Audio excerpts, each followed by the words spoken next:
I'm so glad to be here this morning. I tell you what, if nothing else, I look out at this group. And actually, I came last week. I sat in the back because it's been a while since I've been in front of young people and spoken to them and tried to share something that they would stay tuned in on. And I wanted to be able to do that. So I wanted to come and see the place and see how it worked and everything. And I just noticed that most of the young people in the room were tuned in. You know, they weren't scrolling on their phone, and they were actually listening to what was going on. And man, what a blessing! I was part of public education, and it's just different. It really is. Even though the fact is that was my ministry from growing up. That's where God placed me in public education. And the fact is, our ministry can be wherever we're at. It doesn't have to be at a university. Whatever you decide to do, whether you go into full-time ministry or something else, wherever you're at, that's your ministry. And I feel strongly about that. But man, is it really nice to be here among believers. And I look out at these young people and I think, these guys get it just a little bit more. They really get it than many of the groups that I've spoken to. I'll tell you right up front, you know, like I said, I'm not a pastor. I'm not a youth pastor. I'm not an associate pastor. If you wanted a pastor, you should have got a different Medlin. That's my son. He's a pastor, and he could have been here and he could have shared a little bit more wisdom and a little bit more spiritual insight because he can do it, and I'm so proud of him, but that is not me. I'm an old public educator, and I was a high school principal. I was a chemistry teacher. I was a high school football coach. I was a middle school assistant principal. I went to become a high school principal, finished up as a school superintendent. And it was incredible, and I loved my career, but that's who I am. And, you know, I was even a little bit confused as a Christian. You know, I did a lot of different things. I grew up a Methodist, actually in Republic, went to Hood Methodist Church, and that's where I first got my grounding. And then when I became 16, I fell in love with my first girlfriend. And you know what? Then I changed churches because it seemed like the right thing to do. I went to church with her, and it was an Assembly of God church.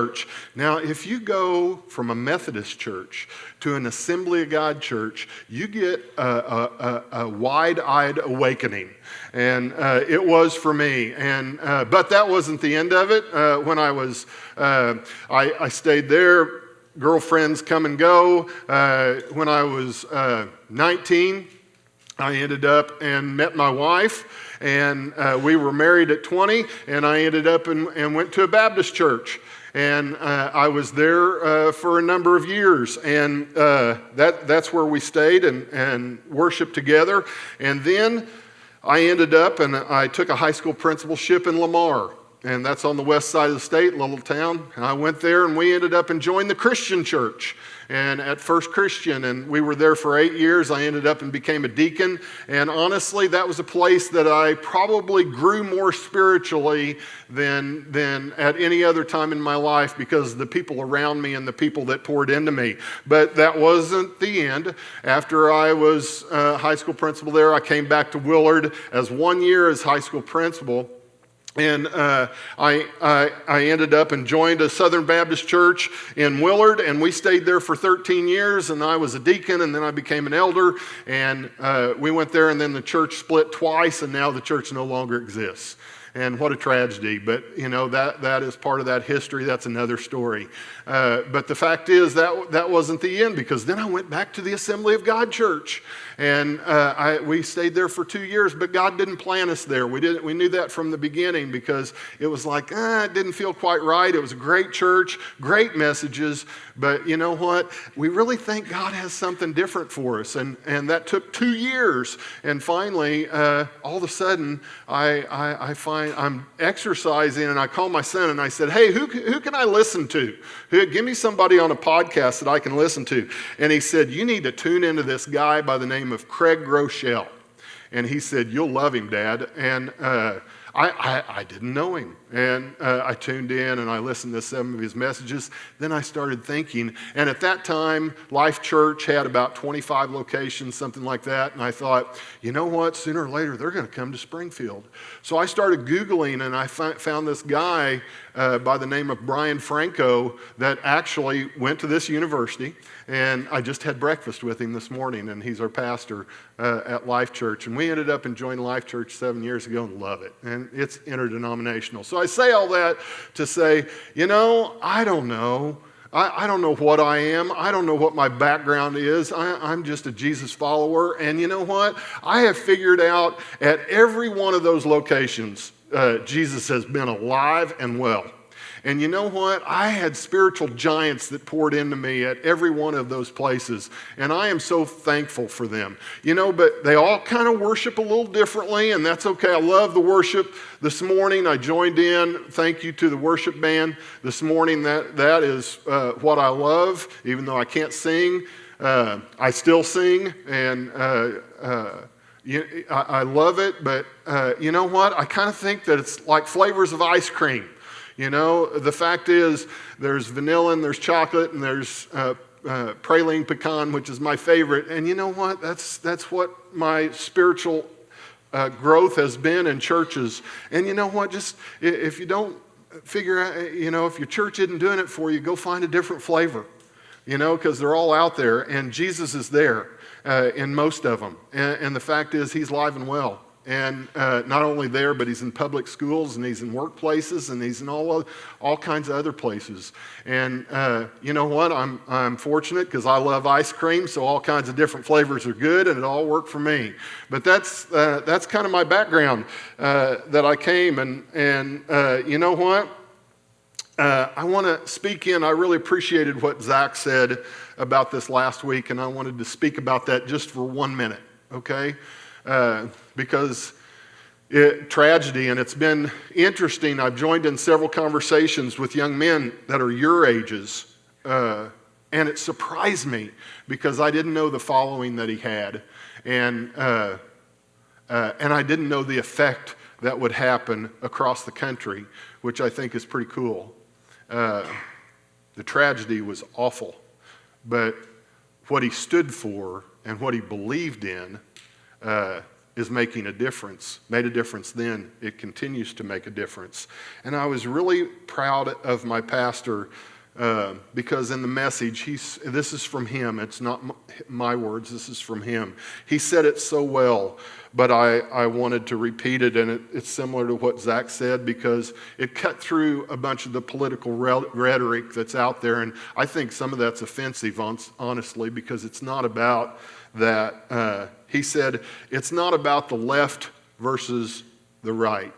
It's not about Republican versus Democrat. This is about those that are lost and those that are saved.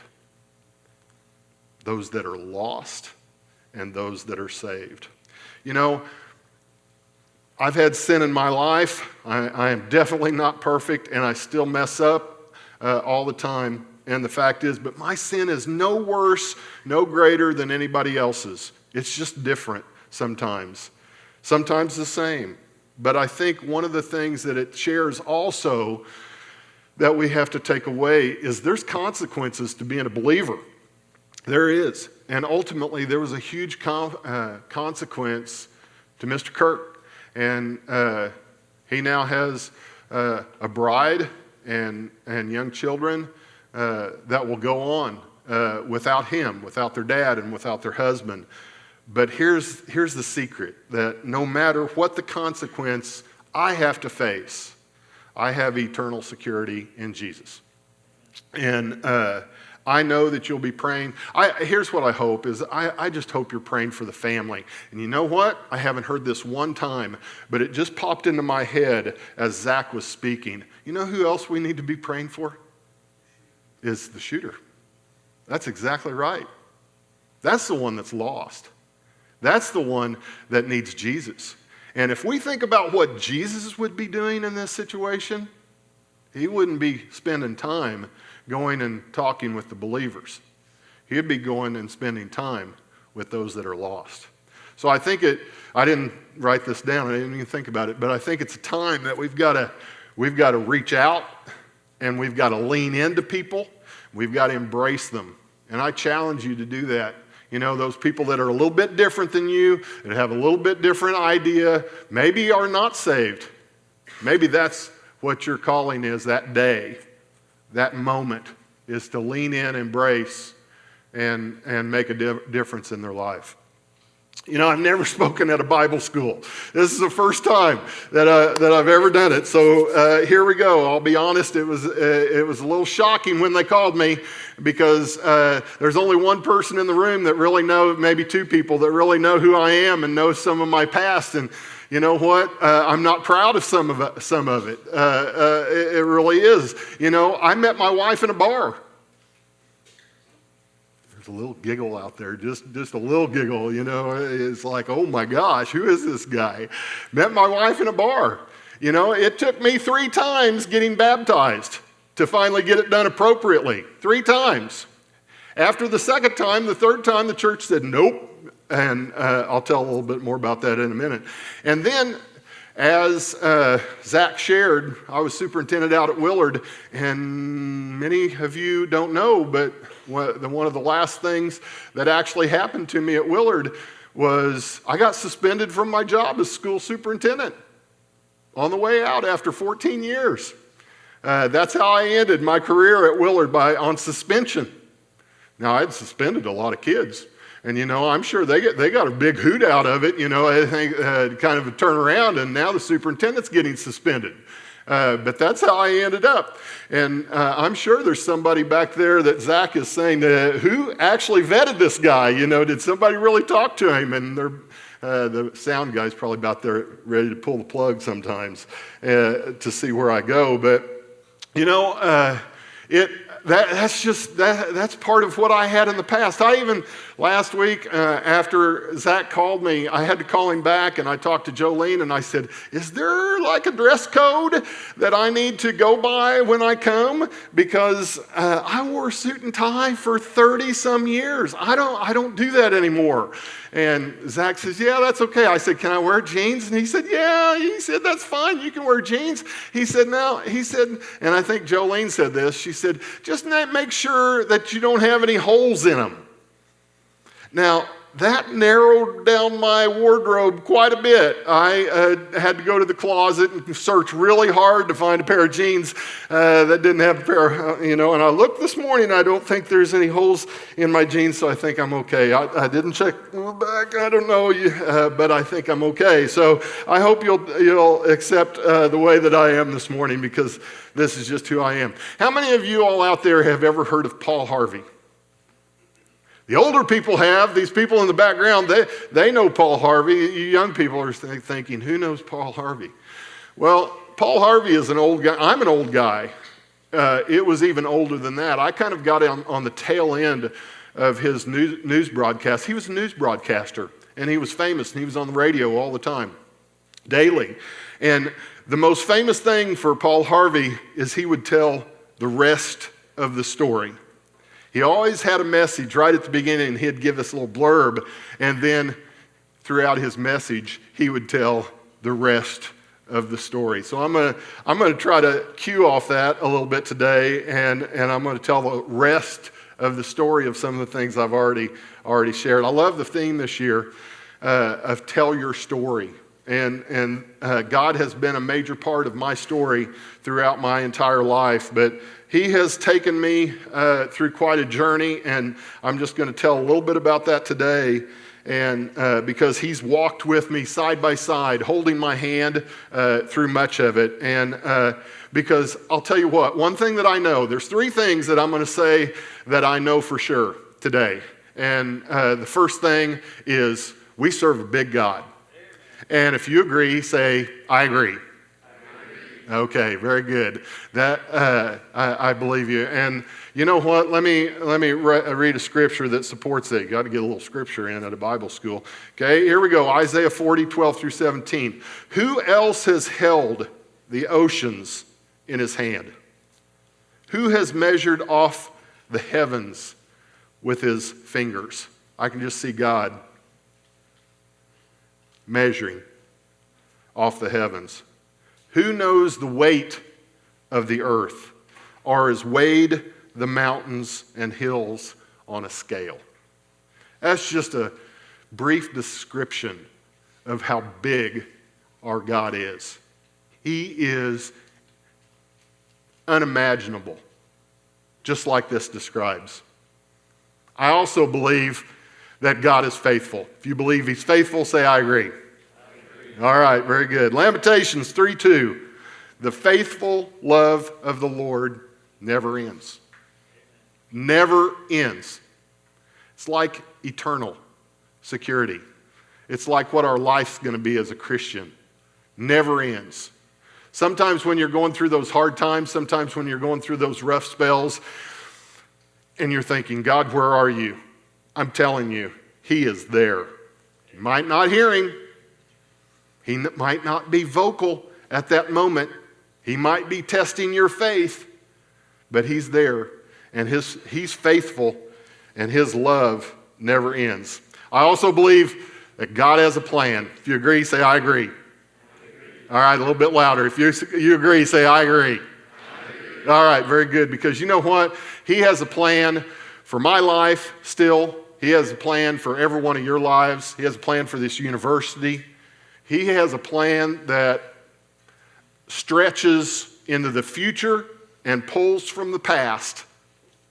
It's amazing when you're finally able, I say this often, it's really hard to find God and find Jesus out here in the front screen. But you know what? In the rearview mirror, I can see Him so plainly and see how He was always there and connect those dots over the years. And it just reminds me that He was always with me. Let me share just a little bit about a couple stories that I wanted to say. First of all, back before I said I met my wife in a bar. And that's true. But there's a little bit rest of the story. That's when I was 19 years old, and I was attending a church, and that church broke off, and it became a new church. And I decided to go with the new church, and that new church didn't have a place to meet. And they ended up and met in the Hilton Motel. And the Hilton Motel is no longer there. It's torn down. It was out on I-44 in Glenstone. And they met in the meeting rooms, and that's where they started.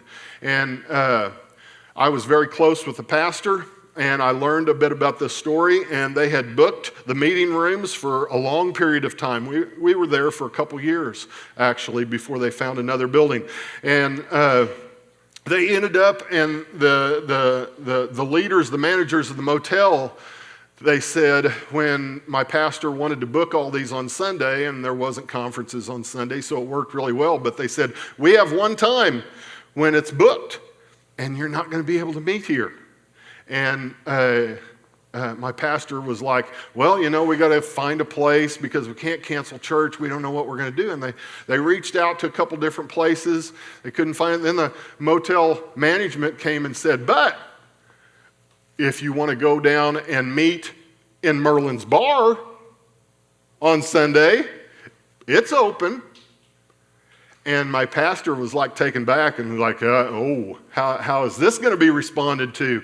Church meeting in a bar. We have flashing lights, and we have a globe, and we have a dance floor, and we have, for an Assembly of God church, that kind of works a little bit, But the fact is, they decided they're going to do that.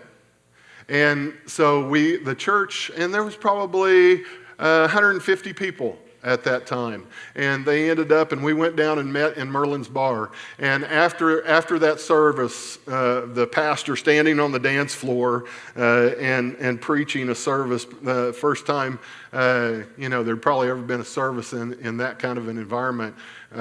Afterwards, we're talking to friends and things like that, and my pastor comes down and says, hey, I want you to meet somebody. And he takes me over, and he introduces me to the love of my life.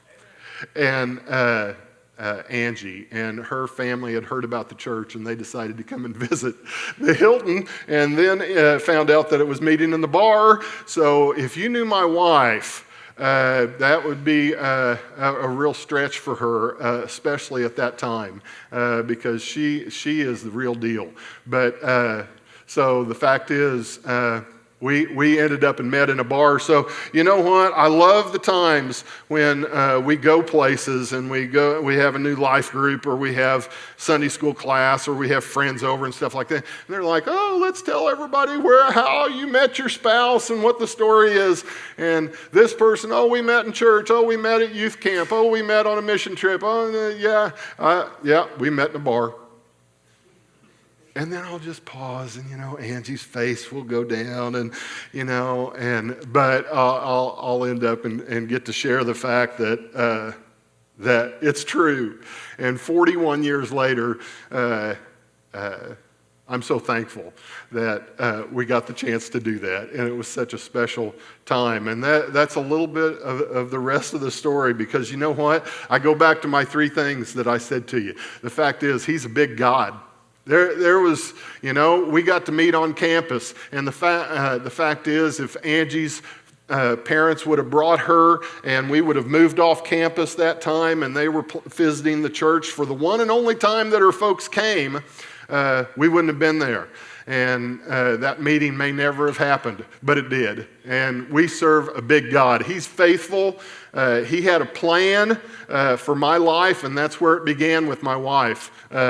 And it's been there for 41 years. That's the rest of the story in regard to that. And, anytime that happens anymore, Angie just gets a smile on her face, and she can live through it now. So that's okay. Hey, we've had 41 years, and we have 5 kids, 3 of them biological, and 2 are spouses. I hate to say in-laws, because when they join the Medlin family, they're full in. I mean, that's what I expect. They're not in-laws. They're kids. And so we have. My oldest is Lacey. She's 39. She's still at home with us. I'm going to tell just a little bit more about Lace here in a minute. She's very special. And then Jared is my son, and he's 38, and he's a pastor at Christ Church of the Valley. They have like 17 or 18 campuses in Phoenix, Arizona. I lost him. The night he graduated, he drove off to Arizona and ended up and fell in love and got stuck there, and I miss him a lot. But they are doing good things at their church. They actually pastor a church in Anthem, one of the sites for Christ Church of the Valley. We have Allie, that's our 3rd. I'm very proud of her. She's a dental hygienist here in town. Her husband is Jacob, and he's a supervisor for Ryan Lawn Care. And Jared and Jess have 3. Allie and Jacob have 3, so I have 6 grandkids, and they wear me out, and I love them very much. But I want to focus and share in those 41 years that Angie and I have been married. It's been awesome, and we've been blessed beyond imagination, but it hasn't always been easy. And as I shared before about Charlie Kirk, there's consequences sometimes to being a believer. There's consequences that Satan goes after because you're willing to stand up for your belief. And the fact is, this gets pretty humbling, but at the age of 20, we were married. At the age of 21, 18 months later after we were married, do the math, it's okay,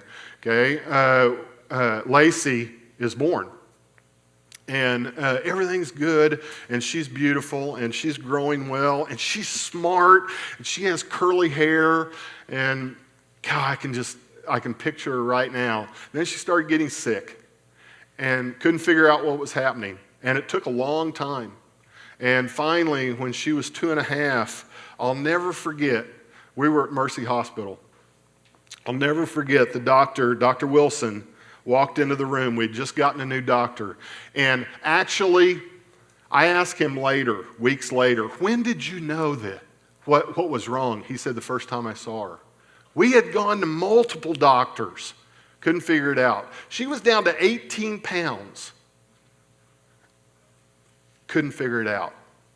He knew the first time. God led us to him. Lacey had a brain tumor. And the doctor said, This is going to be a long journey. And I had no idea what that meant. I had no idea how that was going to tie into my Christian walk. I didn't know how that was going to define me and my wife for decades, but it did. But what I did know is those three things. I've got a big God, He's faithful, and He's got a plan. And I didn't know what those were, that plan was back then. But we started trying to figure it out.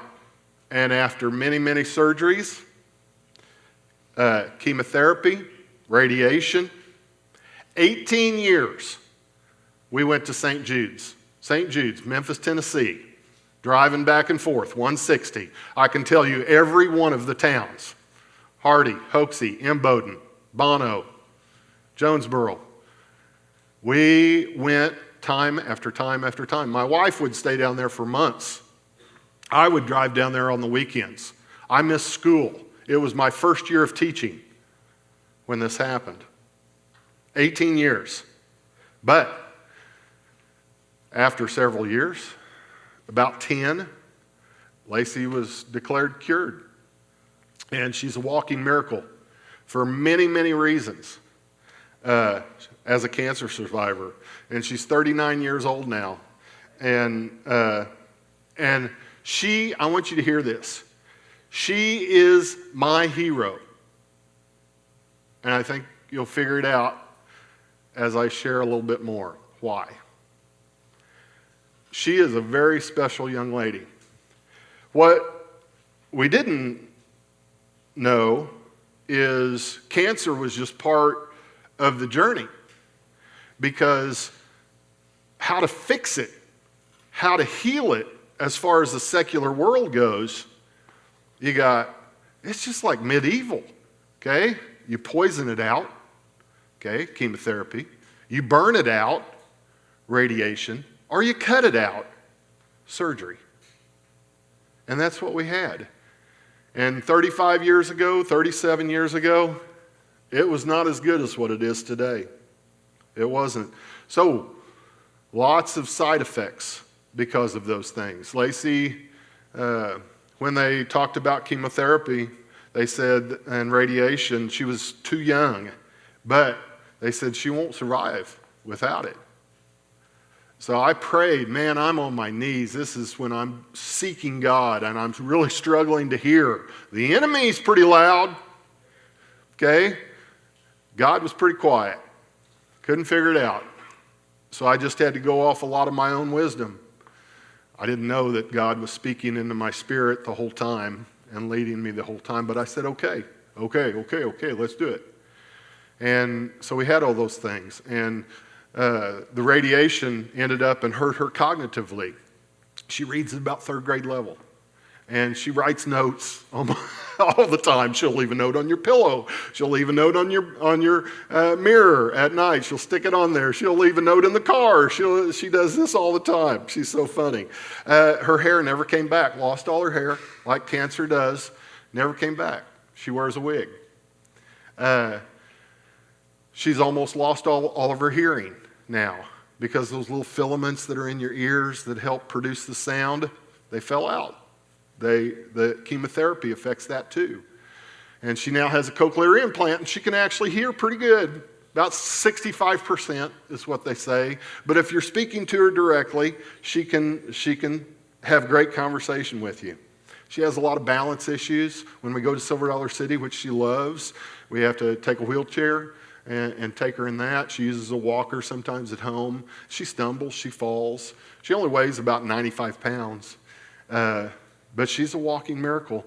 And I told you that I was desperate for God in those times.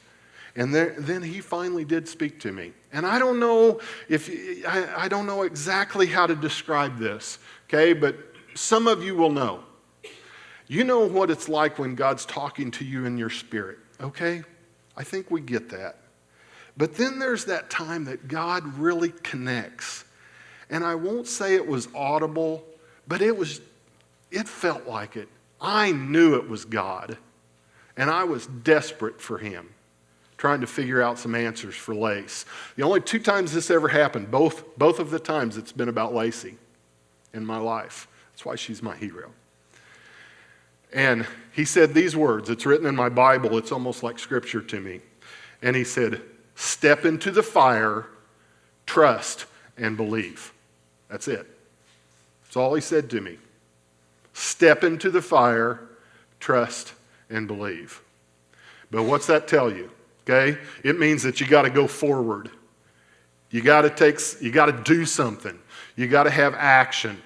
You got to take a step. That's on my end. But then just lean on him. Just trust him. Trust his promises. Believe in what he's said to you. Believe in the miracles still happen. And you know what? It didn't give me all the answers. It's taken me over 35 years, and I'll give you another answer here in a few minutes that he gave me about Lacey. But you know what? It gave me confidence. Gave me confidence to take another step in a real hard situation. And I'll never forget that. It's something that I have told people for a long time. But it took me, like I said, 3 decades before I would learn the next piece of it. The next piece that God had to give me to help me in my understanding why all this happened. Okay? Lacey had the tumor removed. It was about the size of a baseball. And then Dr. Sanford walks in. We're in Memphis, Tennessee now. Dr. Sanford walks in, and they had to remove part of her skull, and it was swelling in the back. And it was swelling because 50% of the brain tumor patients need what's called a shunt. And that shunt drains the spinal fluid from the brain cavity down to the spinal cord, and it keeps that circulation going. And the ventricles, that goes through the ventricles. And the ventricles shut down in 50% of the time, so you need a shunt, a little straw that goes down through those ventricles to drain the fluid. And he walks in and he says, I think Lacey needs a shunt. So we need to schedule that surgery. And I'm like, I'm so numb at this point. It's like, okay, let's schedule the surgery. And then it's like he walks out of the room and it like hits me. And I said, what does he mean he thinks she needs a shunt? I don't want to think about it. I want to know for certain. I want to be, if we're going to do another brain surgery on my daughter, let's not do it on a guess. So I literally get up, go out of the room, run down the hallway, he's standing at the elevator, and I'm like, he's like 6'3", big guy, older guy, okay? Known throughout the country for brain surgery. Anybody that's at St. Jude's, they're the real deal. I kind of pull him back. Dr. Sanford, I got to talk to you for just a second. And I pull him back. Mr. Medlin, what can I do for you? I said, Dr. Sanford, what do you mean you think? What can we do? What tests can we run? What procedure can we do to make sure that this is the case, that my daughter needs brain surgery again? And he's like, surgeons, I'm telling you, they're flat-faced. And their business. That's what it is. There's not a lot of bedside manner. And he pulls me aside. He said, Mr. Medlin, let me tell you the situation that we're in. He said, your daughter had chemotherapy 2 days ago. In 1 week, her counts are going to bottom out. And she's not going to have any ability to fight off any kind of infection. And the fact is, I don't know if she needs the shunt or not. We've got a 50-50 shot. But we do know that she has pressure in her brain. And the ventricles haven't opened at this point. They may open, they may not open. But if we wait to do surgery until next week, then you're going to be playing with your daughter's life. So what do you want to do? Now I'm 22, 23 years old, and I'm trying to figure out that decision. So I make the decision again, let's have the surgery. That's what the experts are saying. Let's keep going, and let's have the surgery. And you know what? They had a special shunt. They did 10 of them because they tried to create a filter in the shunt that would keep the cancer cells from going from anything that was left after the surgery from going to the brain to the rest of the body. And it would filter out those cancer cells. Within 2 years, 9 of the 10 shunts had stopped working, all but Lacey's. Now, everybody's saying, hallelujah, hallelujah, that's, Lacey's is still working. You know what I was saying? I screwed up. Because Lacey's isn't working. All the other ones quit. Lacey's quit too. And I made my daughter have another brain surgery for nothing. No reason. Because the ventricles opened up and they started working again. That's what I had to live with. And then, 10 years later, guess what? The filter finally clogs up. But the fact is, I lived with that decision for 10 years. God was right.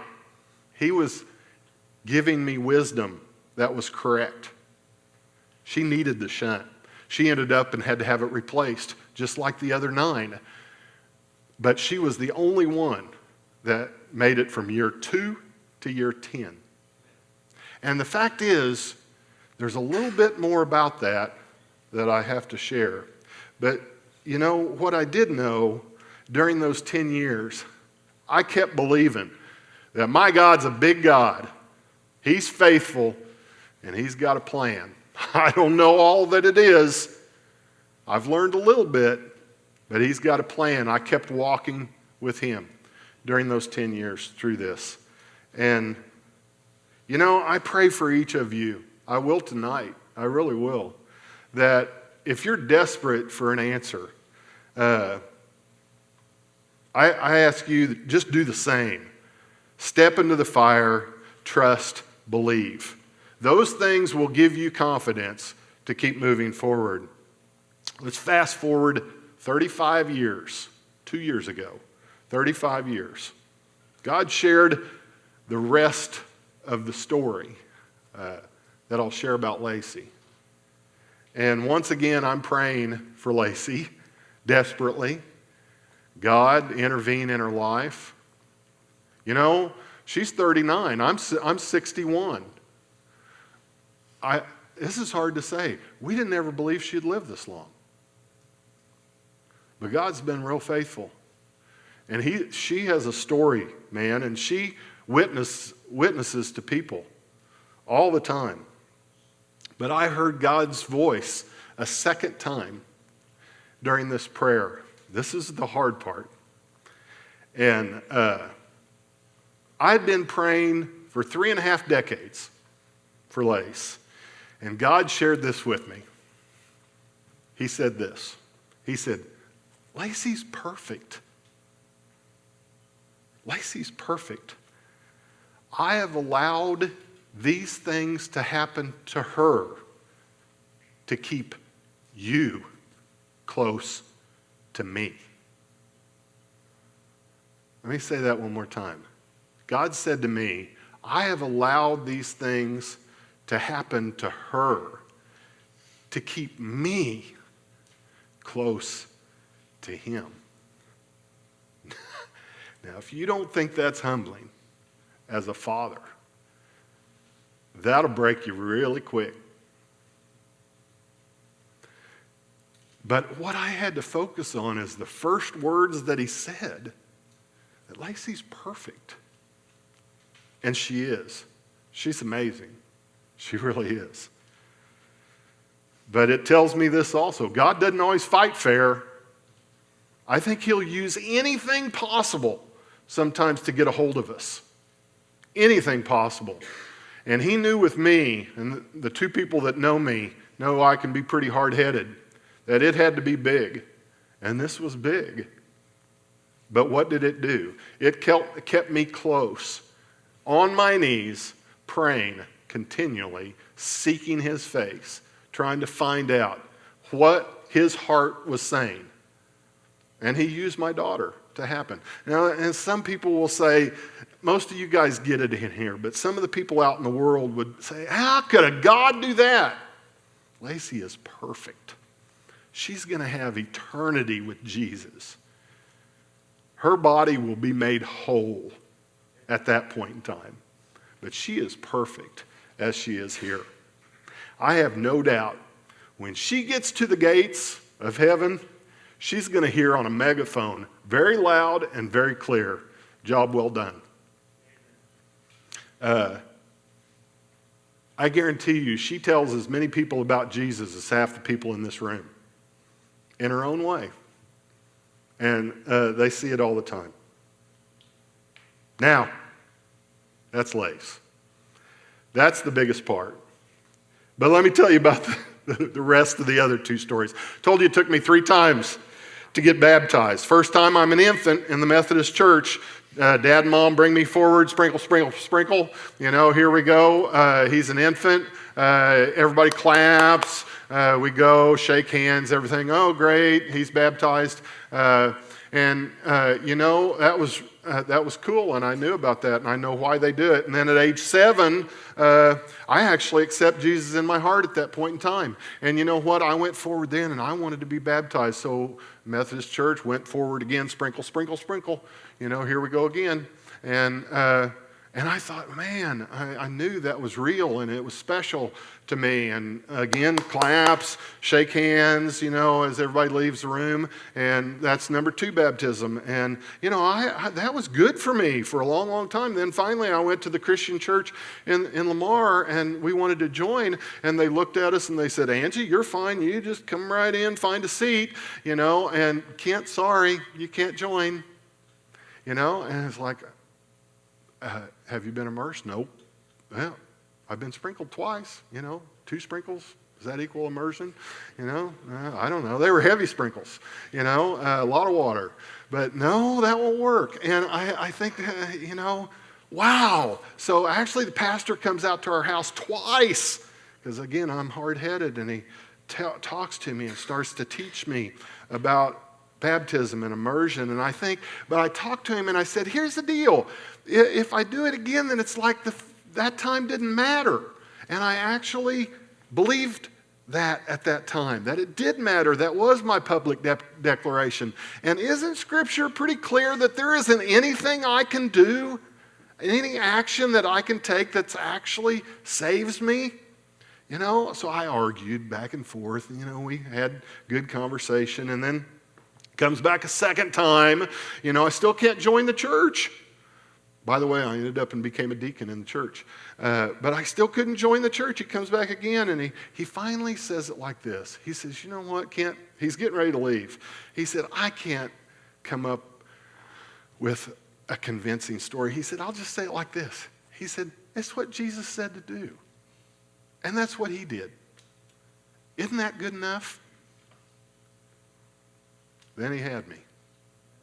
And you know what? So 25 years after I'd been baptized, for 2 times, I went and I got immersed at First Christian Church in Lamar at the age of 32. And you know what? It was awesome. I'm so glad that I did it. And they finally let me join the church after my wife had been a member for a while, but I couldn't join. And the fact is, once again, I learned something about following Jesus. And I learned and I knew it again, that I serve a big God. He's faithful, and He's got a plan for my life. And the last thing I want to share is, I told you at the beginning that one of the last things I did at Willard, I got suspended from my job. But what's the rest of the story? The rest of the story is this, is that I was speaking at graduation, and I loved graduation, and I enjoy speaking to young people. And I tried to tell a couple stories, tried to impart a little wisdom. Most of them, you know, they just want to get across the stage, get a diploma, and move on, you know, but I was trying to keep it fun. And you know what? Then at the end, and I'd done this for years, I wanted to give them a blessing. And I offered a blessing. And I'd done it for years. This year I did one thing different. Dana and Jolene both remember this. I said to the community, thousands in John Q, I said, hey, I want to offer a blessing to these young people in their lives. If you want to join me, just stand up. All across the stadium, thousands stood and joined me. It was pretty neat moment, pretty neat God moment. And then about a week later, complaint, one person complains. One. I get called in. Dr. Medlin, we've decided to suspend you from your job. We're going to put you on administrative leave. I'm like, okay, for the prayer, public prayer. It doesn't matter about all the details. I have no animosity. I have no hard feelings to these people. I got an extra 5 weeks. I was ready to retire anyway. I was gone in 5 weeks. I packed up my office and I left. And you know what? I had thousands of calls, text messages, emails, conversations. I had Fox News call me, and I wouldn't interview with them because I just believed that they would twist it to make my school look bad, and I wasn't going to allow that to happen. So I didn't do it. And you know what? That's how I ended my career. I ended my career on suspension. And but now I'm a state supervisor for public schools. I supervise 94 school districts in southwest Missouri. That's a fun job. I get to pour into young superintendents and young administrators. That's fun. Angie and I have started Airbnbs, and we own and operate now 5 Airbnbs. We've been blessed. Our kids are good. Our story, honestly, because of Lacey, we've been able to speak into some parents and maybe help a little bit here and there because of her story and knowing how they feel when their child is sick or their spouse is sick. And I always keep coming back to the fact, step into the fire, trust and believe. I'll tell you, once again, there's consequences to being a believer. There's consequences to following Jesus and striving to be after him, doing the best that you can. But I know this. I know it is absolutely the best decision I ever made. And it will be the best in your life also if that's what you continue to do. And ultimately, I've learned at least 3 things. I didn't do a lot of scripture this morning, but I've learned at least 3 things. And that's, I've got a big God, and he's faithful, and he's got a plan.